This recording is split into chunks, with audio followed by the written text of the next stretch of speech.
Hello guys, nanjye kubasuhuza nizere ko meze neza. Uyu munsi ndashaka ko tuganira kuri plaque z'ibinyabiziga. Plaque mujya mwibaza kuri plaque z'imodoka, kibaza kuri plaque za moto. Ndashaka ko tuziganireho uyu munsi tukareba ese plaque zo mu Rwanda zigaragazwa n'iki. Reka dore kuri plaque y'imodoka. Plaque y'imodoka muyibona habanza inyuguti 3, hakurikiraho imibare 3, hagakurikiraho indi nyuguti nyuma. Izi plaque bisanzwe babara plaque alphabet mwihinduka iyo plaque zibaye igihumbi. Bivuga ngo plaque ya mbere yo mu Rwanda yari R bivuga u Rwanda, noneho alphabet zikaza R A A, ubwo plaque ya mbere yari R A A 001 A. Iyo bagiye guhindura alphabet rero bagendera kuri alphabet y'inigi ibanza guhinduka. Ubwo bivuga ngo R A A hano izarangira uko bibaye R A A 9 A. Ubwo nirangiza ku amacyenda 3 tuzahita twimuka tuyikora alphabet hano y'inyuma izaba B, ubwo bizaba R A A 001 B. Nizere ko muri kubyumva. Iyo alphabet zibaye igihumbi nibwo alphabet yihinduka. Iyo alphabet ihera kuri A yazagera kuri Z bikaba R A B 001 A. Nizere ko muri kubyumva. Habanza guhinduka alphabet mbere ko bahinduka ingiki. Nibyo ngibyo kuri plaque. Ikindi mugomba kumenya kuri plaque z'imodoka, plaque y'imodoka y'imbere iba ari umweru, mu gihe inyuma ari umuhondo. Maybe ko sometimes abantu bamwe batabizi, iyi plaque iba ari umweru, inyuma ikaba y'umuhondo. None n'ingano ntabwo zizo zingana. Iyi plaque y'umweru niyo ndende, y'umuhondo iba ari ngufi. Reka nyibereke inyuma muri ko ningana, iba ari ngufi mu gatugeranje n'ingiki. Iyi plaque y'inyuma ni ntoya kuko ira plaque y'imbere buriya ibigarukira hano yo. Iramutse igiye hano, aga plaque k'inyuma kaba ari kagufi. Izi plaque rero kuntu zitangana, hari abantu bajya bibaza ngo ese mujya mubona imodoka ugasanga ifite plaque yanditse ku izina ry'umuntu. Izi plaque zanditse ku izina ry'umuntu ziriya ni plaque ziri special. Abantu ushobora kuza ukavuga uti ndashaka ko iyi modoka nanjye nyandika ku izina ryanjye. Iyo ushaka plaque yanditse ku izina ryawe rero uza muri revenue, imodoka irabanza igasora bisanzwe umusoro wayo. Warangiza gusora bisanzwe noneho ukongeraho miliyoni 5 kugira ngo bakwandikireho izina ryawe ushaka. Bigira rero amabwiriza cyangwa se ntabwo plaque yose bakwandika izina ribonetse. Ikintu bagenderaho ugomba kubabwira izina ritarengeje inyuguti 8. Impamvu muri kubona ko izi nyuguti zose 1 2 3 4 5 6 7 bivuge ngo ukeneye izina nk'umuntu witwa Emmanuel, umusore kuri Emmanuel ntabwo ushoboka ko izina ryawe ryose rijya kuri plaque.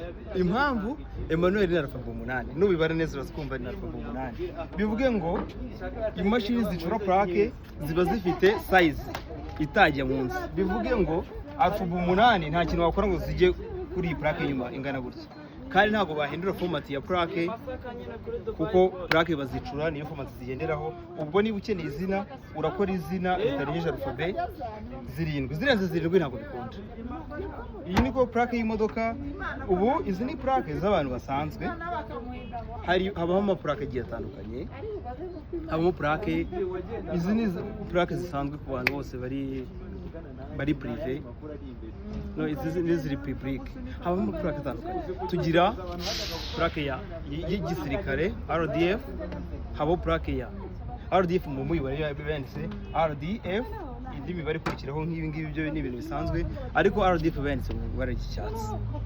Tukagira RNP ni ya police igira plaque zayo. Izindi plaque tugira hano mu Rwanda tugira plaque za IT.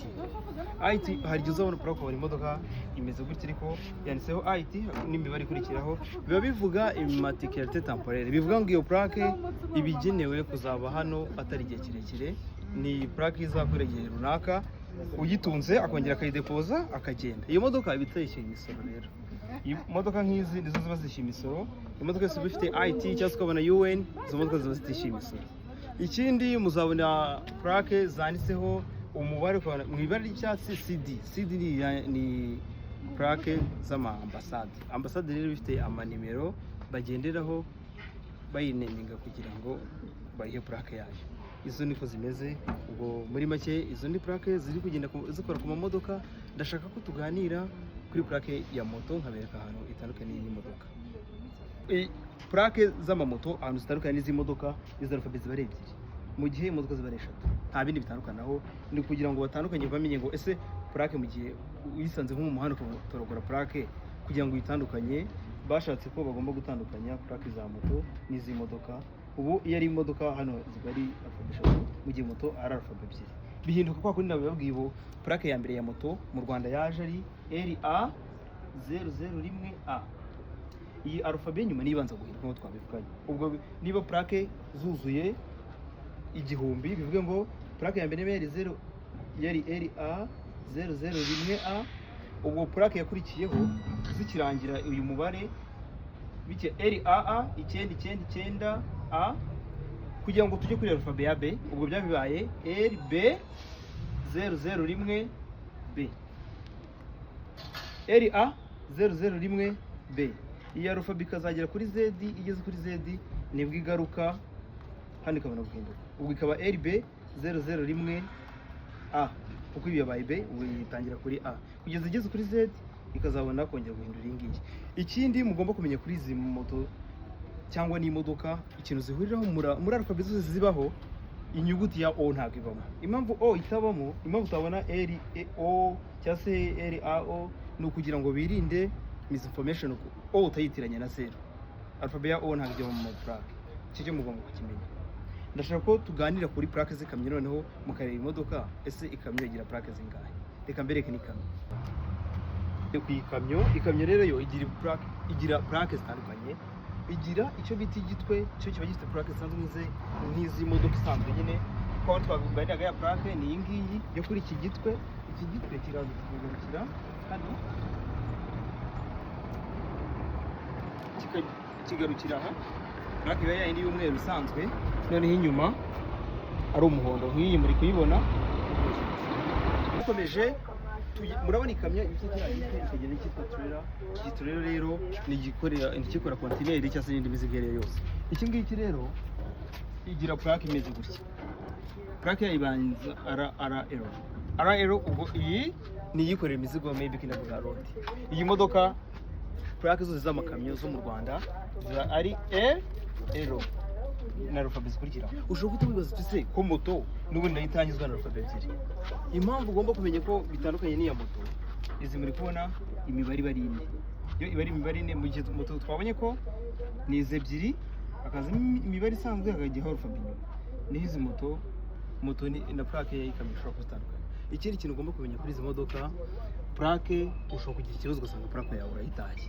Iyo utaye plaque rero ukuntu bigenda habamo, iyo plaque yawe yatakaye ugomba gutanga ikirego kuri RIB kugira ngo ujye kuvuga ko plaque yawe itaye kugira ngo uze kubona indi.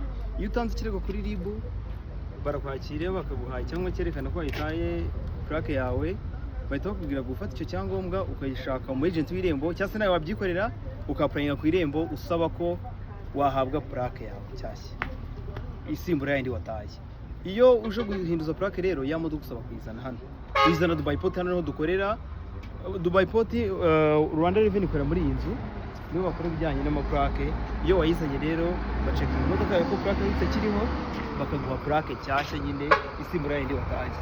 Ni ibihumbi kuri plaque ni 15,000.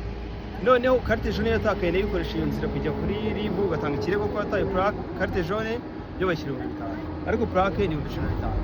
Icyo gihe uhita uzoga plaque yawe. Murakoze cyane, ibindi byose mwakenera twaganira munsi. Ndabasaba subscribe, comment na likes. Murakoze cyane.